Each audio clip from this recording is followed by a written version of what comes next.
So I want you to imagine you're 84 or 88 or 78 or 76 like me or 93. So let me just tell you about the facts of life. The birds and the bees, 2.0, the new facts of life. The facts of life are that the number of us over 80 is going to double in the next 10 years. And the number of young people isn't going to increase at all, really.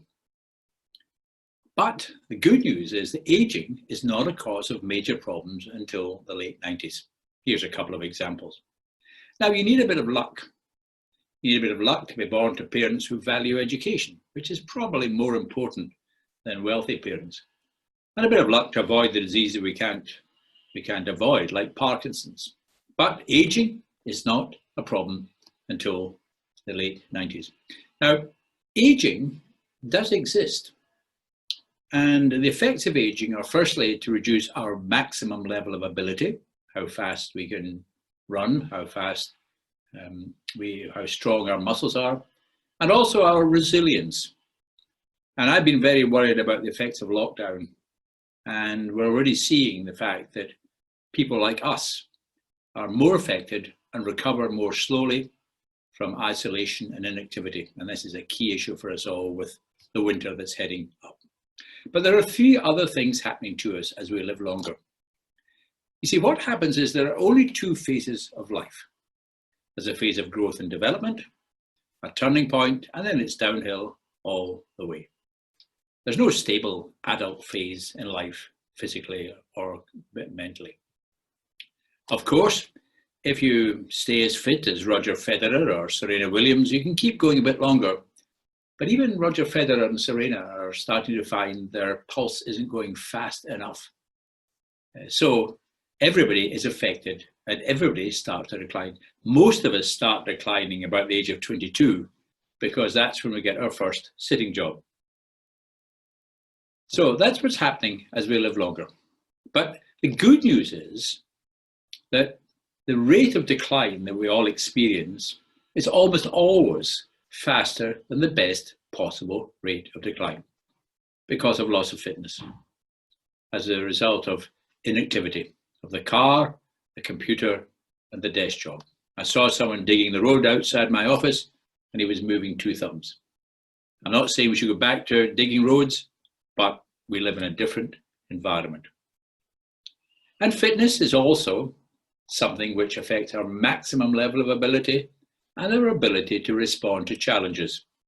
Like if I asked you to go out and walk quickly for a mile, I'd have a much better idea who was fit and who was not fit. So these are very similar to aging, you see, and that's why the medical profession has confused aging and loss of fitness for years. The second factor that affects us as we live longer is disease. Not because aging is a cause of all diseases, but because we've lived longer in a certain environment. And what happens is the fitness gap gets wider faster, partly because of disease, but partly because of attitudes. You may have had this yourself. Your daughter doesn't like seeing you struggling to the grocers, so she arranges for groceries to be delivered, not appreciating that struggling is what she does when she goes to the gym, training. And you may drop below what I call the line. And the line's the point at which you can't get to the toilet in time. And when you can't do that, that's game over. And that none of us want that. We want to stay well as long as possible. And the good news is, no matter how many diseases you have, and I've got 3 or 4, no matter how old you are, and I'm 76, you can always close the fitness gap. But the fourth factor is negative thinking, the wrong beliefs and the wrong attitudes. So here's the recipe. We have to understand what's happening, regain fitness, improve fitness, prevent and tackle disease, and be positive. So if I'm now shifting gear to speak to the audience that's here today, that's a line that we are presenting to people in their 60s, 70s, 80s, and 90s. So you need to think of fitness, of tackling disease, and of being positive. But I ask people to give their winter fuel allowance to Age UK, and I'm working with Active Oxfordshire to promote physical activity. Because here's the message now. We need to carry on with the traditional risk factors, but there's a new agenda. So people need to get even fitter to increase strength, stamina, suppleness, and skill. So every year to do even more. Every diagnosis to do even more. We also know that we can reduce the risk of dementia by 40% by keeping your blood vessels healthy, by keeping active, and most important of all, volunteering, Adrian, is probably the single most important way of preventing dementia. The more difficult the volunteering, the better. Even if you do other people no good, it's very good for you. And we can tell people that with evidence from the Lancet. Do even more for other people and strengthen the sense of purpose.